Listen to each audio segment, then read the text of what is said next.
the Serve America movement. And for those of you who may not know fully about the Serve America movement, we are a political reform organization that operates in the new party political space. We fundamentally believe that the United States would be a better body politic if we had more competition in the political space and if the United States had a multi-party democracy. So if you haven't learned about Sam fully, check us out at joinsam.org or check out some of our content at samstudio.org.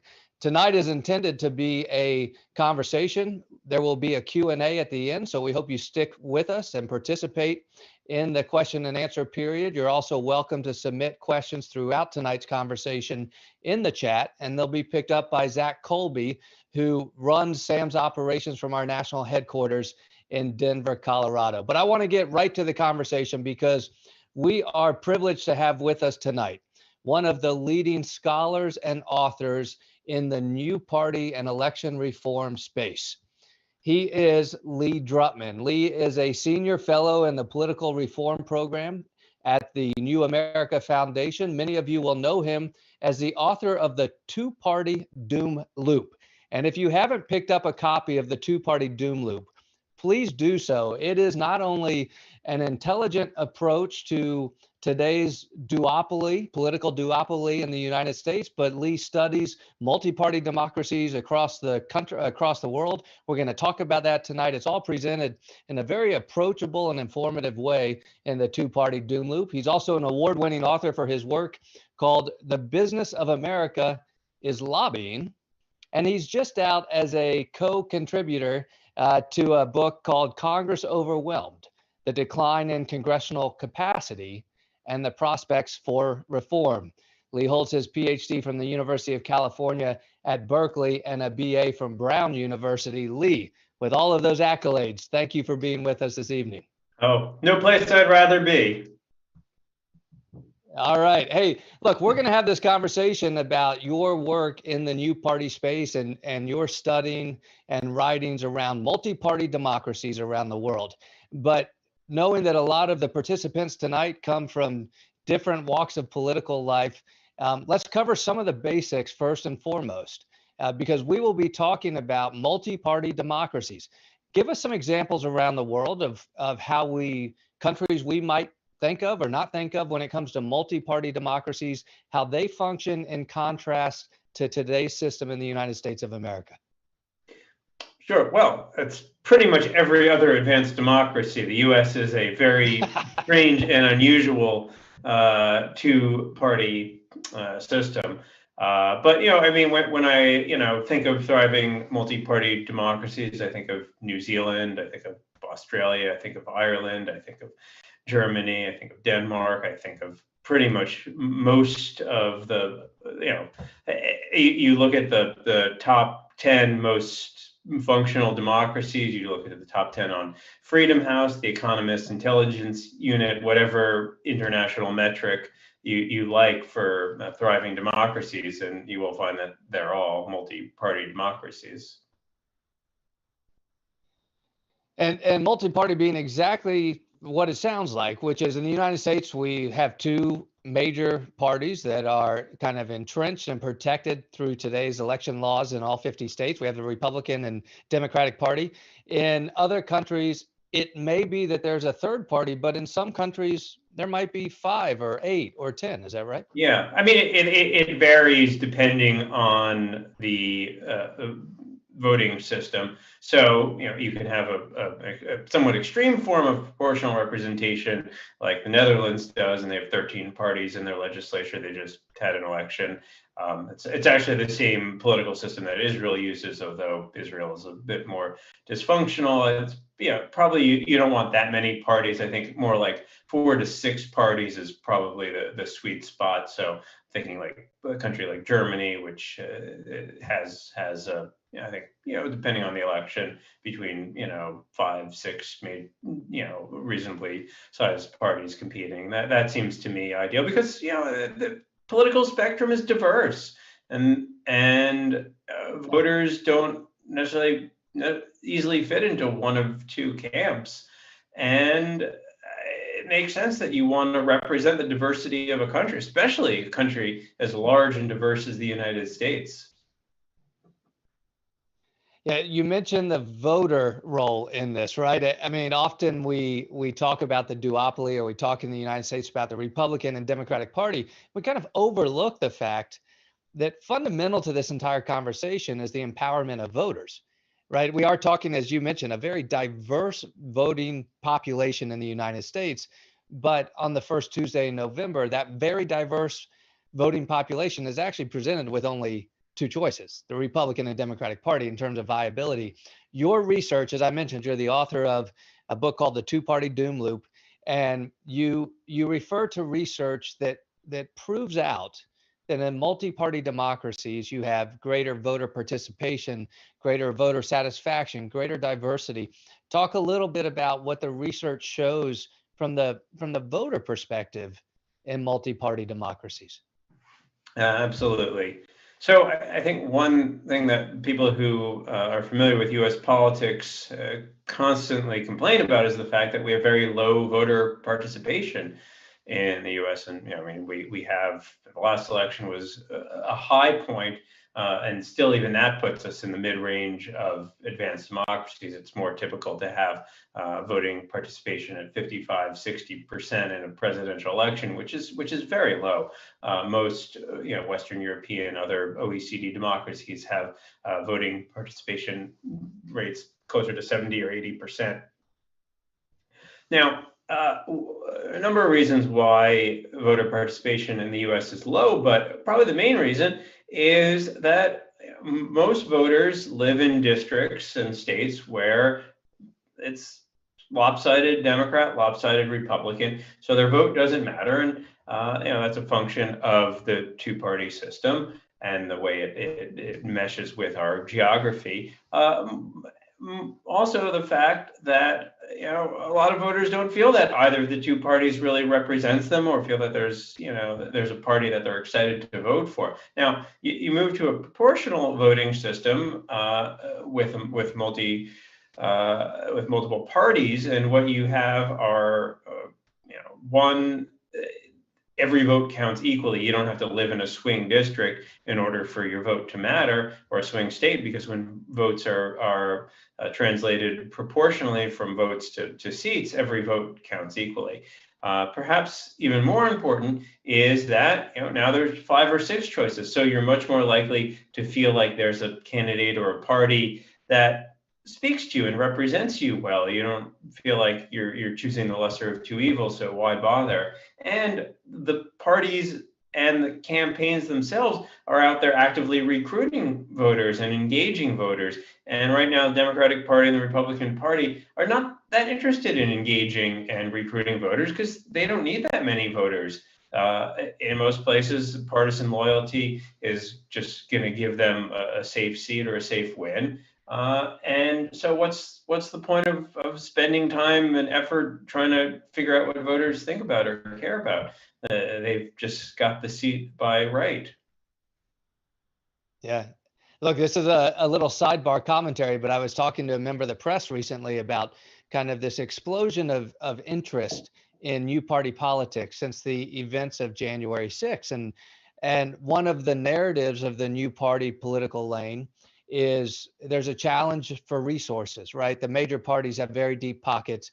The independent political lane really does not. But I was talking about that in the frame of trying to target those who have left their party since January 6th.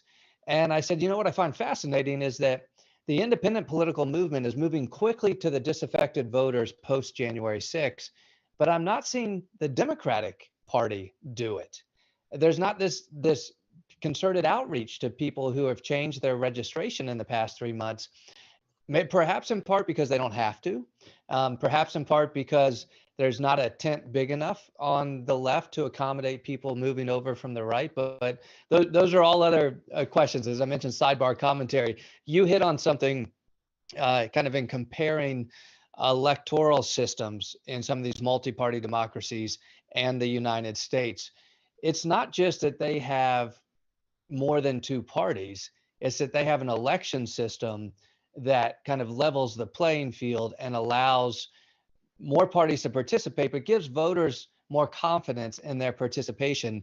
We're going to use a lot of terms tonight that need a little bit of explanation. You just used one, proportional representation. Within the electoral reform movement here in the United States, a few people talk about moving to proportional representation. And I want to break down some of the electoral reform initiatives that might help a new party movement. But let's start there. Proportional representation, how does that work? And I know you're a champion of bringing proportional representation to the United States. Yeah, so let's back up to the point that you were saying before about how, you know, our system is not friendly to third parties. Now, what we have is single winner plurality elections, in which you know, individual districts are you know all single representative, and what that means when you have such a system is that it's very hard for third parties to compete, because people fear that if they're voting for a third party, that third party is going to suck away votes and make it so that the candidate that they would least like to see win actually wins. You know, as I think many folks know, the problem is the spoiler effect. And as a result, all of the energy goes into the two major parties, and third parties are kind of treated as the hangouts for cranks and weirdos. And you know, kind of don't get the resources from the political establishment. Now, it's not because Americans love the two parties, as I think you know. You may know, you know, almost half or so of Americans now choose independent as their political identity. And, you know, about 2/3 of Americans say there ought to be more than two parties. Challenge is it's really hard to form a third party that would be more popular than one of the two major parties, precisely because there is a broad diversity of voters. And it's, you know, there are a lot of people who are independent or, you know, don't feel aligned with one of the two major parties, but they're not all concentrated in one political space. They're not all in the center. Some are, you know, have different issues that they care about. They're sort of liberal and conservative, liberal on some issues, conservative on other issues, and you know, there's just, you know, a sense that the two parties don't really represent them well. Now, the proportional representation proportional representation. It describes a broader family of voting systems in which typically have some form of multi-member districts. And you know, so at the extreme end, we talked about the Netherlands. The entire country of the Netherlands is one electoral district. And they have a party-less system, which means that you vote for the party, but you have, you know, 20 parties to choose from or something. And then the parties get a share of seats in the legislature in proportion to how well they do across the country. Now, that probably yields too many parties. So a more common approach is to have, you know, multi-member districts. You know, I think 5 members is probably good. The version of proportional representation that I like is a system that's been used in Ireland for almost, I think going on 100 years now. It's multi-member districts with ranked choice voting.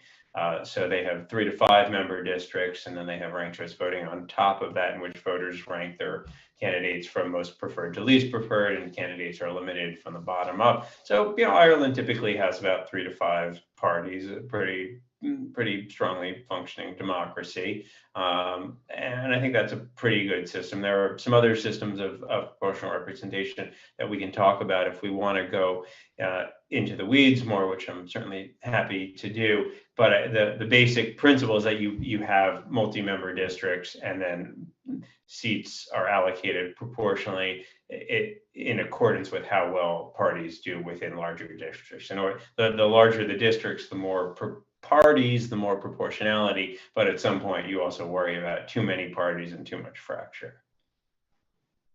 So ideally, if we were to bring proportional representation to our United States Congress, take a state that currently has 20 congressional seats, you Yes. might reduce that to 6 or 8.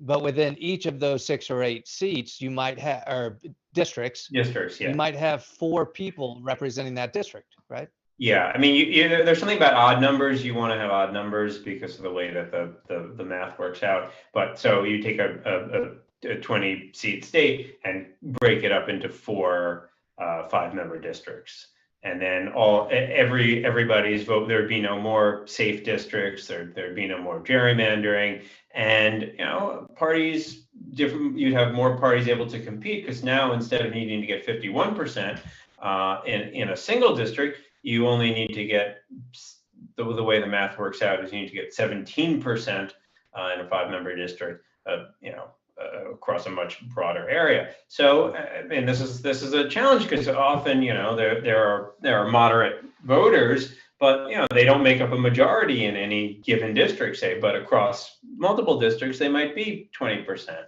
and they should have a representative. So for those who have just joined us since we started, welcome to this conversation with Lee Drutman, a senior fellow in the political reform program at the New America Foundation. We're talking about the independent political lane, the emergence of new party politics here in the United States, and we're comparing it to his studies and his writings regarding comparative democracies around the world. So as we mentioned, for a new party to emerge and for independent politics to have room to emerge, we do need election reform here in the United States. You mentioned proportional representation as one of your you're a leading proponent of it. We've yet to see that enacted in the United States, but we have seen other electoral reforms. We have seen ranked choice voting. We've seen open primaries, top 2, top 4 primaries. We're kind of living through this modern political era where we're experimenting with election reform. And the idea is to give the most number of voters greater voices, but also hopefully encourage greater competition and participation between the major parties and the minor parties.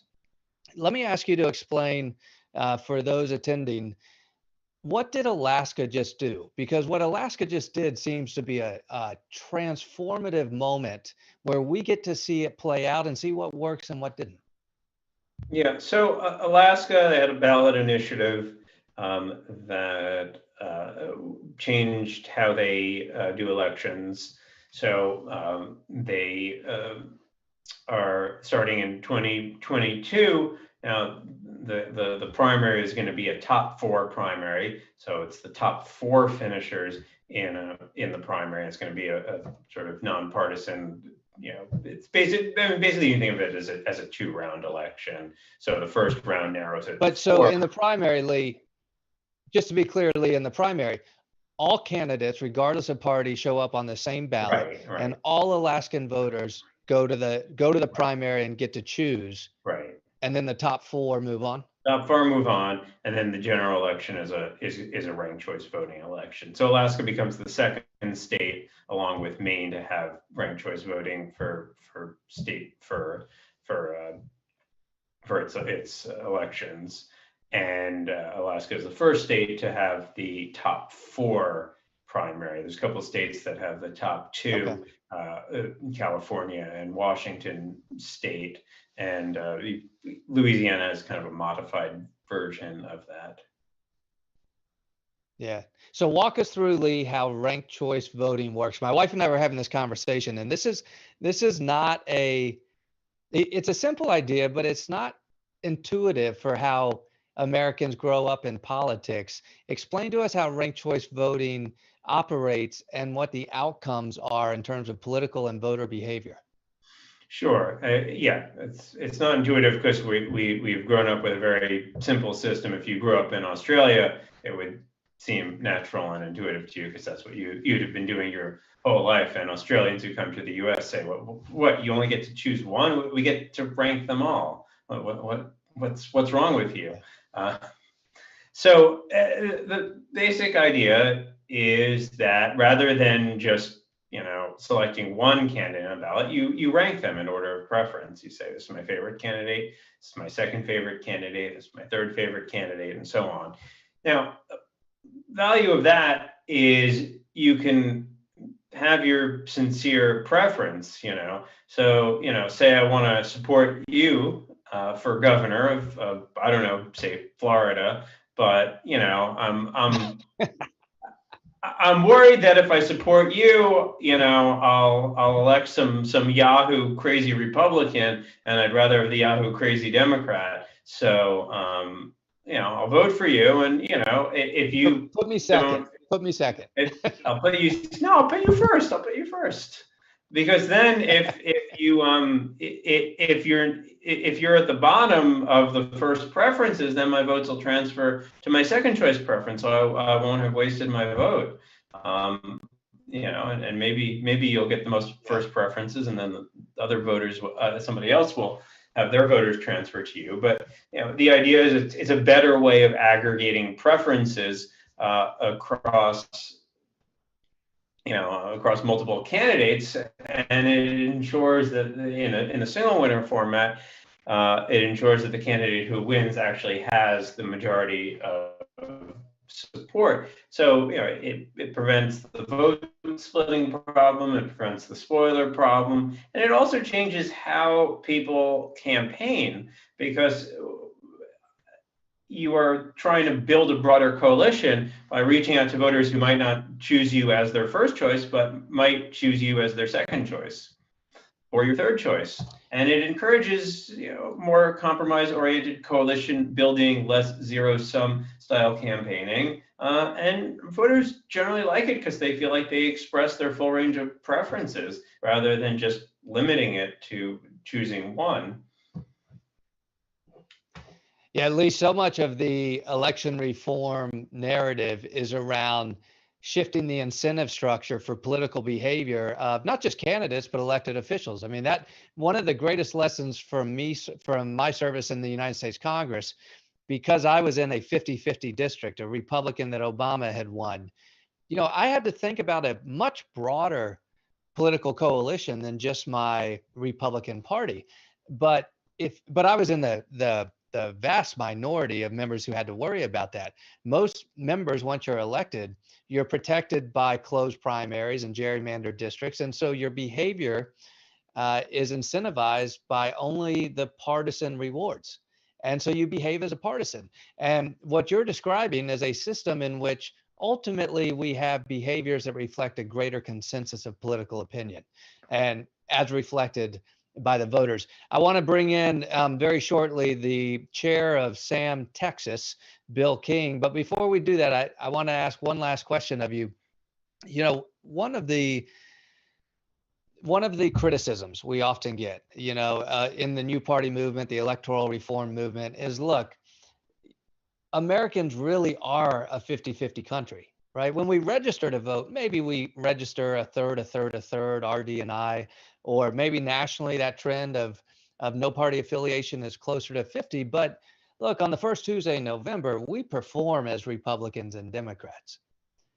It would seem to me, my theory of the case is it's because we're given a false choice on the first Tuesday in November. But is that right or not? You've studied this. Why is it at the point of registration, we might self-select a third, but on the first Tuesday in November, we really perform 50-50? How do you explain that? Well, we have two choices. So we respond to the choices that we have. If you go to the supermarket and but Lee, let me push back just a second. We do see other choices. I mean, we see no party affiliated candidates, or we see a libertarian or green candidate, but they never move more than single digits. Is it that they're not presented in equity with R&Ds, or? Well, I mean, it's the spoiler effect, right? I mean, there might be people who would prefer some other party, but the reality is that people mostly see a difference between Democrats and Republicans, and there's a lot of people who, while they might not be super enthusiastic about the Democratic Party, they definitely don't want the Republican Party, and a lot of people who might not be particularly enthusiastic about the Republican Party, but they definitely don't want the Democratic party. So there's a lot of negative partisanship. And if you vote for a third party, you're increasing by withholding your vote, from the party that you are, not enthusiastic about, but more enthusiastic about. You're actually helping the party that you would be terrified if they came into power. And that's the spoiler effect that follows from plurality voting that we have. Now, there's a broader structural issue just about how politics is covered, and and who is doing the organizing, the fundraising, and where all the political ambition goes. So, I mean, if you're an aspiring politician, you can work your way up in the Democratic Party, you can work your way up in the Republican Party, and you're going to be taken seriously. You're going to get all this campaign funding, infrastructure, you're going to get the brand, you're going to get the loyalty, and that's a lot easier of a path. And as a result, that's where pretty much all the energy goes. And so most voters who are engaged in politics say, well, okay, I need to pick one of these two because these are the only serious options, right? There's two restaurants in town, and sure, you could go to the truck stand behind the alley that smells weird, but better to go to one of the two major establishments. Yeah, we consume our politics much like we consume everything else in America by brand. And we grow up with two brands in politics, and it's really hard to get past that. That's human behavior. But the remarkable thing is it forces us into associations that may not actually reflect who we are. I'm intrigued by this concept of big tent, because what the Serve America movement, what the SAM party is building is a big tent, right? We coalesce instead of around shared ideology, right? We all go to this one spot on the left-right spectrum. Instead, we say, bring whatever ideology you have, left, right, or middle, because we want the best answers. We're going to coalesce around shared values of problem solving and accountability, transparency, electoral reform.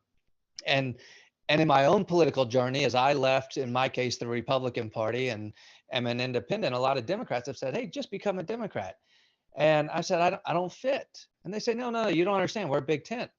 Big tent to the two parties is a challenge for them to reach all the way to the middle, right? Democrats go from the left to the middle on some issues. Republicans go from the right to the middle, perhaps on some issues. That's not a big tent. That's a half a tent. And what we're trying to do at SAM is build a big tent coalition that brings in all ideologies. We're trying to do it within the challenges, not just of today's election laws, and in all 50 states they're different, the challenges that have been put in place, but also within voter behavior, which is kind of the root of what we're talking about tonight. You mentioned the spoiler effect. I want to bring into this conversation Bill King. Bill runs the SAM Texas operation. And for those of you who are joining us from Texas, you want to be in touch with Bill. If you're not in Texas, watch what's happening in Texas. Stay tuned for some big announcements in the next coming months. A former candidate himself for mayor of Houston as an independent, Bill brings a rich history of Texas politics that he continues to translate for me as I try to learn about Texas. But Bill, thanks for being with us. You had some questions exactly along these lines for Lee. Yeah, Dave, I've been trying to teach you how to use y'all, and so far I haven't had much success. Just teach me how to punctuate y'all, and I'll be good. Lee, it's nice to put a name with a book. I've really enjoyed the book and have recommended it to a lot of friends. I want to drill down on this spoiler issue a little bit more, because it's a question I get a lot when promoting the idea of a third party. And I sort of have a theory I want to try out on you. I mean, currently, we have two alternative parties, the Green and the Libertarian, which most people see as further out on the political spectrum than the Republican and the Democrats. And so it's pretty easy to see that if somebody votes for one of those two parties, they're taking away from two of the two major parties. But if we had a party that more occupied the middle part of the spectrum, was not as ideologically driven, would that in some way address the spoiler effect, you think? I'm not sure it would, unfortunately. And because I don't think that there are, based on my analysis of public opinion data, I don't see there being all that many voters who are sort of in the middle. There are voters who are sort of caught between the two parties because they're liberal on some issues and conservative on other issues. But I think what intrigues me about the Serve America movement as a party is that it's not so much that you're aiming for the political center, but you're aiming for something that's kind of an off dimension in a sense. Like you're talking about the political process and how we do politics. So that it's a second dimension on what's a flattened left-right spectrum. You're trying to elevate a different set of issues. And that's actually, to me, much more consistent with the history of successful third parties, is that successful third parties in the history of American politics have raised issues that the two parties were largely ignoring. You can think of the populists in the 1890s talking about the currency issue, when both parties were basically captured by the Eastern banker establishment. You can think of the Progressive Party in the 1920s when both parties were also captured by the Eastern banker establishment. And you could think of the Republican Party in the 1850s, really focused on an issue of slavery that both of the two major parties were trying to avoid because it was potentially divisive to them. So I think the way to think about successful third parties is that they blow up the spectrum because they change the dimensionality of political conflict. Great. Thanks for the answer. Hey, I like that answer. Yeah. I'm going to turn it back to you because I see there's a lot Bill, of you got here. Okay, hey, so we're going to bring in Zach Colby. Zach Colby, as I mentioned, kind of runs our operations for the Serve America movement out of Denver. He's got a list of questions that are coming in. If you haven't asked your question yet, please submit it. Before we get to the first question, I'll lead with this, Lee. Gallup came out with that poll recently. Over 60% of the country says now's the time for a third party. But your conversation with Bill was an intriguing one. It doesn't seem that over 60% is a monolithic group. I mean, right, Well, certainly within that 60%, you have loyal R's and D's. How do you break down that poll number? Well, there's actually an analysis that I did, a report that you can Google called Spoiler Alert, in which I ran a survey and asked people, one, do you want a third party? And then asked people where they wanted that third party to locate on different sets of issues. And from that, you get about 20% of people would like a party that's more liberal than the Democratic Party. 20% want a party that's kind of in the middle, and 20% want a party that's more conservative than the Republican Party. So it's as well as little off-dimensional stuff. I'm simplifying the numbers a little bit. Sure. But which is precisely why, if there were a third party that had could occupy an issue space that was more popular than one of the two major parties, the third party would succeed. But the two major parties are pretty good at kind of locating in a place on the ideological landscape to prevent third parties from eating their lunch because they sort of see where things are going. But that leaves a lot of people out because there's people who are all over the political spectrum. So if that 60% all wanted the same party, you would have that party. But that a lot of folks who are disaffected with the two parties are disaffected for different reasons.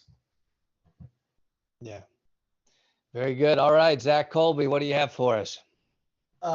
Thanks for being with us, Lee. And we've seen 5 or 6 questions come in about gerrymandering. I want to ask one specific question and then talk about it more generally. The this is from William Taggart. He says, some have indicated that not allowing zip codes to be split across political districts could be a means to rein in gerrymandering in a way that could stand up to a Supreme Court judgment. Do you think this would be a good first step? And then I think it would be good to sort of talk about gerrymandering and how it hinders third-party competition in general, especially in an important year when districts are being redrawn. Great. Well, I'm glad folks asked about gerrymandering, because I think gerrymandering is a bit of a red herring in this conversation. I have no defense of gerrymandering. I think it's a troubling practice, but I think that, you know, we often blame gerrymandering for the lack of competitive congressional districts. And the reason that we don't have competitive, I mean, that there is some gerrymandering that does that, but you know, the much bigger problem is that Democrats and Republicans just live in very different places. So if you're going to keep communities, if you're going to make districts that make some coherent sense, you know, in terms of having communities together, in terms of some level of compactness, you're just going to wind up with a lot of lopsided districts.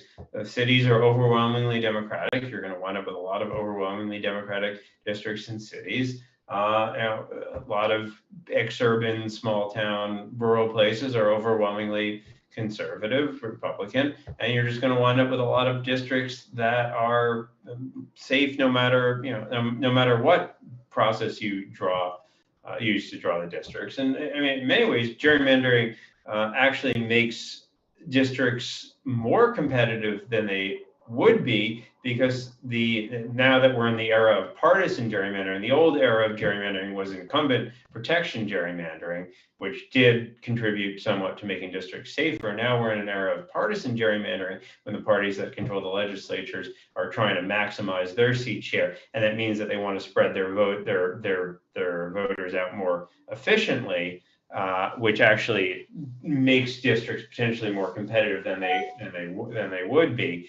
You know, there's nothing about gerrymandering that prevents third parties from being able to compete. It's the fundamental core problem is the single member district. That's what makes gerrymandering so dangerous and productive. You move to proportional multi-member districts, and gerrymandering, you know, largely becomes irrelevant. There's still a little bit of it, but when you've got 4 5-member districts in it, there's just a lot less room to play around with, and you're going to get seat shares that are proportional to the vote shares, however you draw the line. So you know, I'm certainly supportive of independent redistricting commissions. I think it's absurd that partisan legislatures draw districts, but I just don't see gerrymandering as being a core driver of, you know, the partisan polarization. I think it's a problem because it can potentially allow a party that has a minority of voters to use its advantage to have a majority of seats, which is you know, to me, an anti-democratic practice. But it's also something that just flows. It's a problem of single-member districts. Single-member districts are not good at partisan fairness. And you know, there's been a lot of political science work that you know, looks at the effects of gerrymandering, and you know, gerrymandering, like I said, has some harmful causes, but it hasn't driven polarization by most political science accounts. I haven't seen one that attributes polarization to gerrymandering.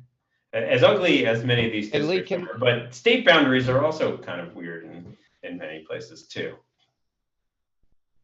Hey, Lee, can I ask a question as Zach tees up this next one? And only because you've spoken to this before and I found it fascinating.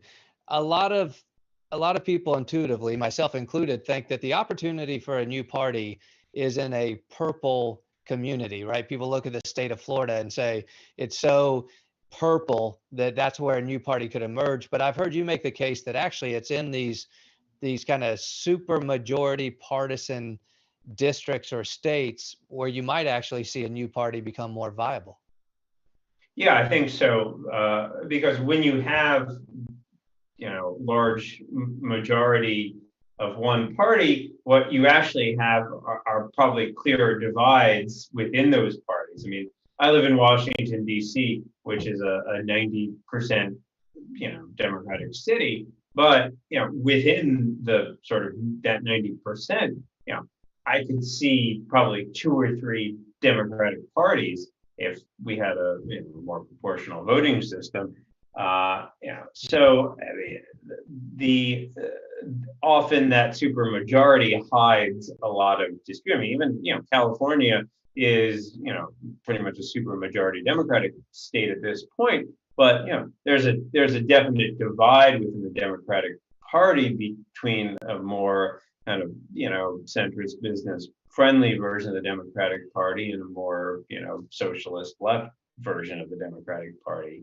And those competing factions are vying for control within the Democratic Party. And so it would make sense to encourage those factions to split up and run independently, so voters could be clearer on what Democratic Party they're actually supporting, instead of having these fights in primary elections.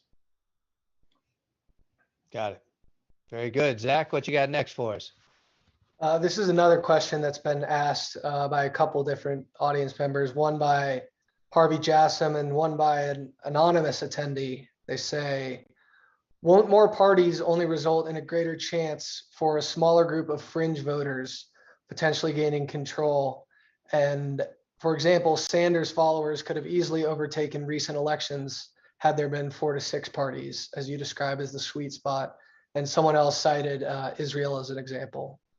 Yeah, actually, I think it's the opposite. I mean, right now, what we have are fringes of both parties, but I would say especially the Republican Party having taken over one of the 2 major parties and ruling as a plurality of a plurality.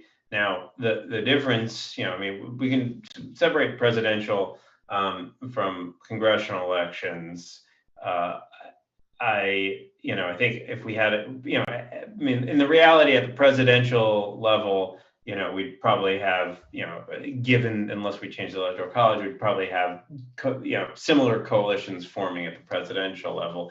Although, we could talk about how presidential elections would be different. I think they'd be more center oriented because you'd have these different coalitions, but the real place where you'd see the parties emerging would be in Congress. And what you see, and I think you'd have a much stronger Congress, because Congress would be more representative of the American people, and also would be less overcome by binary partisan bickering, which it weakens it vis-a-vis the presidency.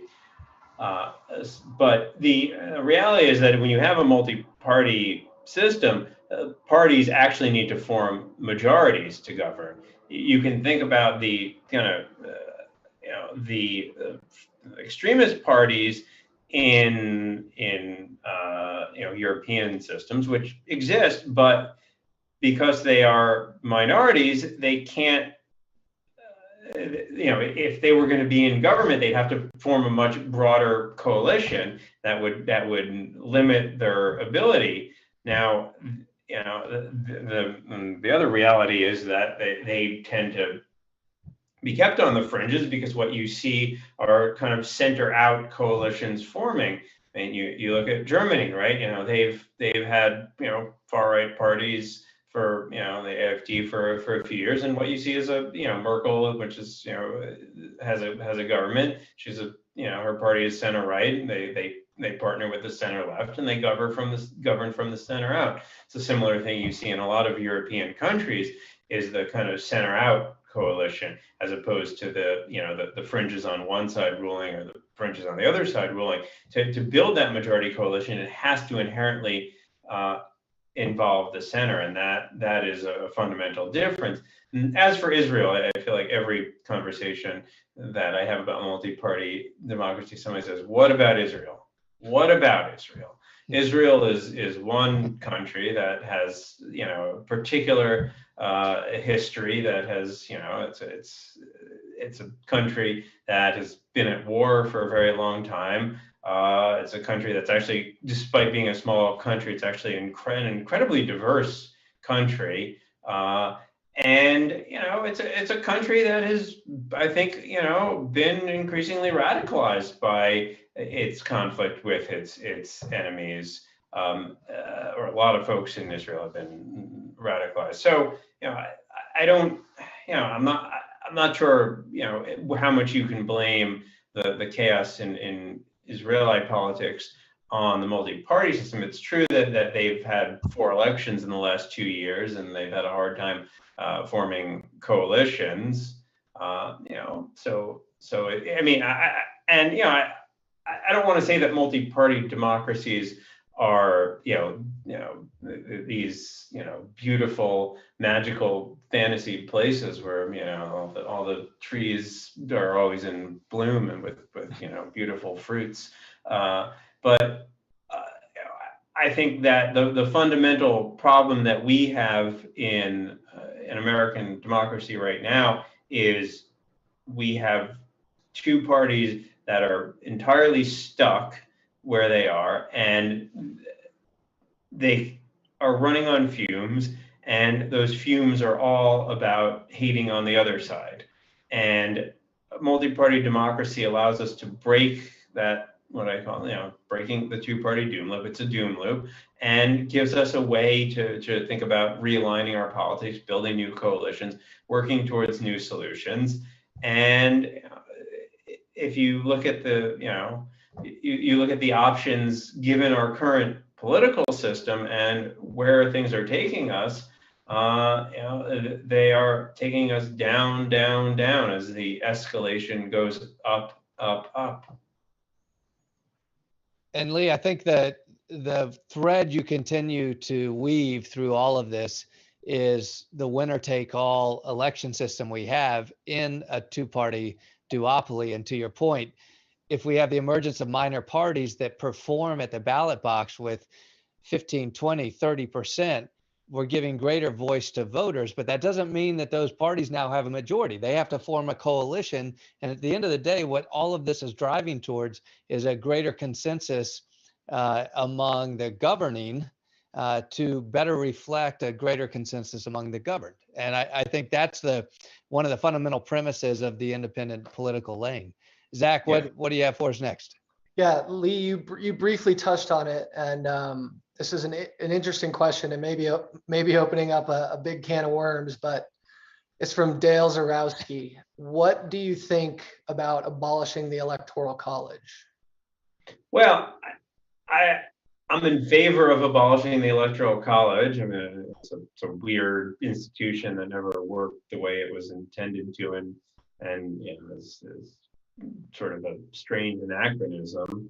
But I mean, it would require a constitutional amendment. So I think that it would be very hard to get a constitutional amendment at this point, given the nature of our politics. There have been 4 times in our political history in which one of the 2 chambers of the Congress has passed the constitutional amendment, and then it got blocked in the other. There's actually a wonderful book that came out last year by a Harvard historian, Alexander Kisar, called "Why Do We Still Have the Electoral College?"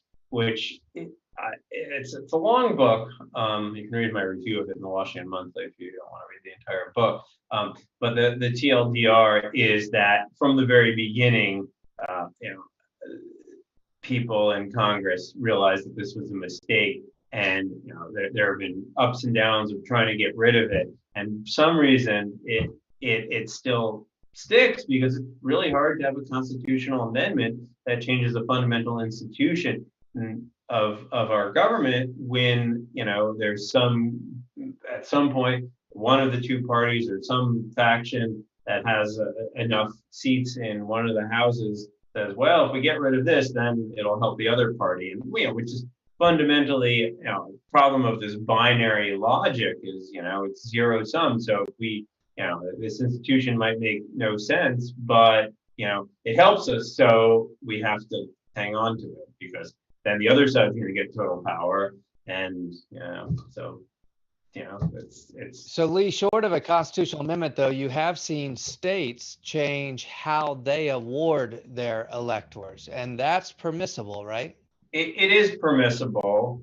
I'm not sure. So you've I mean, seen states say we're going to award our electors to whomever wins the national the popular national vote will popular get vote our compact, state. which now is all, it's all, pretty much all the blue states have signed on to it. None of the purple states, none of the red states. And I think that's as far as it's going to go. Yeah. Purple states don't want to sign on to it because it means that then suddenly they're not the key swing states anymore. The red states aren't going to sign on to it, or if the red states sign on to it, it'll mean that the Electoral College is helping the blue states, and then the blue states are all going to unsign from it. So, Got it. Got it. All Yeah. right. Hey, Zach, what do you have next for us? Go ahead. This one is from Tom Cardinal. Are there any peaceful examples in the 20th or 21st centuries of nations breaking away from a two-party systems and into a multi-party system? If so, what lessons can be learned that we might take away and apply to our country? And I think just we can generally talk about how these thriving multi-party democracies came about, how they were designed, and how we can take those lessons and applying them to fixing our doom loop. Yeah. So the story I love is New Zealand. Now, New Zealand was a first past the post two-party democracy, very basically the Westminster UK model. And New Zealand politics started to get all wonky and dysfunctional in the late 70s, early 80s. Just incredible dissatisfaction. There was, plurality reversals, and New Zealanders were looking for a better way to vote. And there was a royal commission that urged New Zealand to adopt a proportional voting system. They actually copied the German model, and New Zealanders overwhelmingly supported the change. Politicians initially resisted it, but eventually got on board. And New Zealand went from being a largely dysfunctional to one of the most thriving democracies in the world. And then they made that change in the 1990s. They had two national referenda in 92 and 93.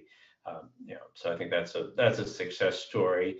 Most of the Western European democracies that adopted proportional representation did so in the first 2 decades of the 20th century. The first country to do it was Belgium, which most historians would say that Belgium basically averted a civil war by doing so.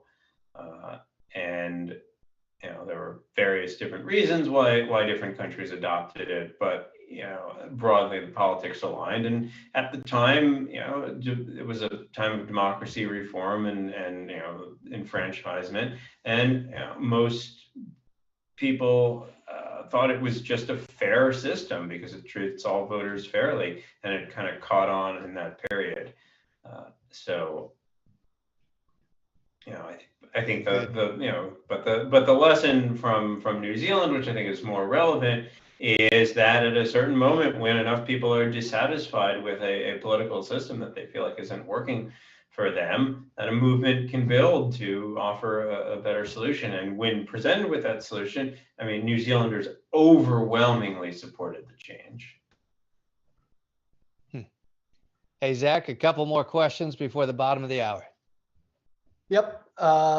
This is kind of bringing together a bunch of questions we've seen in the chat and that have gotten submitted, essentially talking about how there are so many electoral hurdles for a third party to emerge. A lot of questions about ranked choice voting, a lot of questions about open primaries. What do you see as sort of the top tier priority for us to reform our election system, and how do we get that done? Yeah, I think multi-member districts with ranked choice voting, there's the Fair Representation Act in Congress, which would do that. I've been looking, I've spent the last few weeks looking very closely at the literature, political science literature on open primaries, and I was surprised to find that open primaries basically make no difference in terms of who gets elected. open, closed, it has really no impact. Top two primary in California has had a very minimal impact at best. It just doesn't seem to matter. Whatever the primary rules, the voters who participate in primaries, are small, and it turns out there's just not all that much difference between primary and general election voters in terms of their ideology, despite the conventional wisdom. I think there's, I was surprised to there's, basically among political scientists who studied it, and a lot have, there's pretty much universal agreement that the primary reform is barking up a barren tree. Very good. And we actually had a question related to the Fair Representation Act. This is maybe a good one for either of you to answer, from Dan Eckham. How can voters put pressure on elected officials to make these reforms, such as the Fair Representation Act? What can a viewer do tonight when they go home, or what can they do tomorrow to help push these reforms forward? Well, they can talk to their representatives and ask them to co-sponsor the Fair Representation Act. They can, I think we're in a moment in which a lot of these reforms are still kind of new to people. So it's about talking to people. And saying, hey, have you thought about this? And there are some local campaigns to try to change election rules, but I think this movement is still in its infancy. So I wish I had better ways for people to plug in at this point, and hopefully we will in the weeks and probably in the months to come. But for now, it's just great to be part of these conversations. Absolutely. Lee, you hit on an interesting point. We really are in a modern political era where a lot of the election reform movement is young, and the data that you're getting as a researcher is emerging. And so when you're talking to politicians, elected politicians in particular, we're still in the education phase of getting them to understand the impact and some of the definitions, right? Multi-member districts and so forth. And it's been interesting to see there are people in Congress who sign on to it when you can educate them. But I think that's where we are. We're at the education stage, and it is worth spending time with your elected officials to educate them. Hey, Zach, I think we got time for one more question and then we'll wrap it up. All righty. This one is a little more related to kind of the social construct around the two parties. How do you convince someone to leave their camp and vote for a third party member in our current electoral system? Shrug. I mean, it's hard because the parties, there's a huge difference between the parties, and it's really challenging to convince somebody to support a third party, which is why it's hard for third parties. Now, I guess the argument would be that you have to take a longer view of things, and I think the approach to historically third parties in the U.S. have not sought to win elections, but rather to change the debate by highlighting issues and positions that were left out of the debate, the limited debate between the two parties. So you have to say, well, I'm voting to make a statement, and that statement is more important than whether the Democrat or the Republican wins. Which is a hard thing to do, given that the parties are very different at that point. So it's about thinking, what are the repercussions of this? I think if you talk to Ralph Nader, and I have, he'd say, in 2000, look, I didn't expect to win. I just wanted the Democrats to steal my issues. And I thought the only way I could get them to listen was, to run as a third party candidate. And that's historically been the role of third parties. So I think you have to think about You know, what is the message that I'm sending, and it's longer term than, you know, whether or not somebody wins. And you know, it's, you know, for a presidential election, you know, that's pretty important. But for a Senate election, you know, maybe it's a little more ability to register that. For a House election, even more ability. For a gubernatorial election, you know, so you have to be comfortable with sending a statement saying, look, what I'm voting for is I'm making a statement. And you know, if I don't do that, then you're never going to listen to me, because how else am I going to protest? You got to send the message, right, Lee? So I would agree with that. You're making a statement, but I would also say your vote is deeply personal. Vote your conscience, because I think each of us can think back on votes that we regret. And perhaps it's because we truly believed in somebody who then later disappointed us, but perhaps it's because we compromised with our own convictions to try to accept this duopoly. And you know, I'm at the point in my political career, whether I'm in office or not, I know how I'm going to exercise my suffrage and exercise my vote. And it's going to be based on my conscience. And I'm not going to leave a voting booth with regret ever again. I don't worry about issues like the spoiler effect. I'm committed to creating greater competition in today's American political scene, which is why I'm involved with the Serve America movement.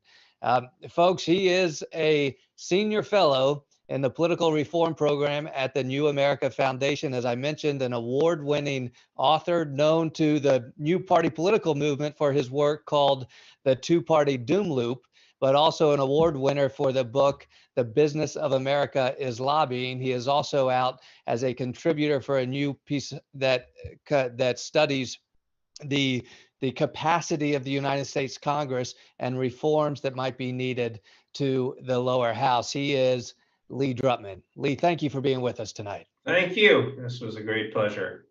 You got it.